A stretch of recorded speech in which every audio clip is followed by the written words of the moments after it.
नमस्कार मित्रांनो शेतकऱ्यांचे जे काही अतिवृष्टी नुकसान भरपाई अनुदान जे आहे ते आता शेतकऱ्यांच्या खात्यामध्ये वितरित केले गेलेले आहे।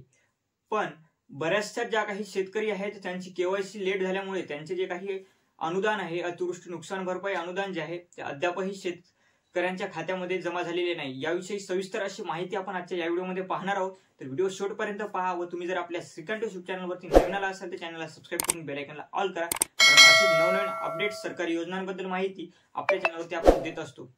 तर मित्रांनो जे काही अतिवृष्टी नुकसान भरपाई आहे ती शेतकऱ्यांच्या खात्यामध्ये जमा झालेली आहे व याचे स्टेटस कशा पद्धतीने चेक करायचे ते या व्हिडिओमध्ये मी सांगितलेले आहे व तो व्हिडिओ तुम्ही पाहून तशी प्रोसेस करून तुम्ही तुमचे स्टेटस जे आहे ते चेक करू शकता।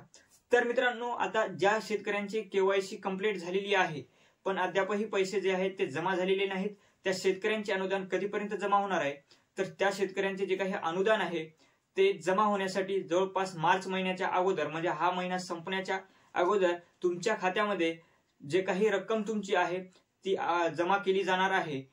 परंतु तुमची जर केवायसी झालेली नसेल तर लवकरात लवकर तुमची जी काही केवायसी आहे ती लवकरात लवकर केवायसी करून घ्या व तुमचे जे काही डीबीटी लिंकिंग खाते असतील ते ऍक्टिव्ह आहेत किंवा नाहीत हे एकदा चेक करा। डीबीटी स्टेटस सुद्धा चेक करा।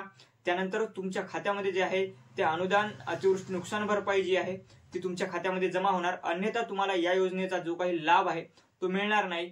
व त्याचसोबत तुमचा जो काही फार्मर आयडी आहे तो सुद्धा तुम्ही ॲग्रीस्टॅक योजनेअंतर्गत जो फार्मर आयडी आहे तो फार्मर आयडी सुद्धा तुम्ही कुठल्याही सीएससी सेंटरच्या माध्यमातून काढू शकता, तर ते सुद्धा एक काढून घ्या। त्याशिवाय कुठल्याही योजनेचा तुम्हाला लाभ मिळणार नाही। तर अशाच माहितीसाठी व अशाच अपडेट्ससाठी सरकारी योजनांबद्दल माहितीसाठी आपल्या श्रीकांत युट्यूब चॅनलला सबस्क्राइब करून बेल आयकॉनला ऑल करा, व्हिडिओला लाईक करा, शेअर करा। धन्यवाद।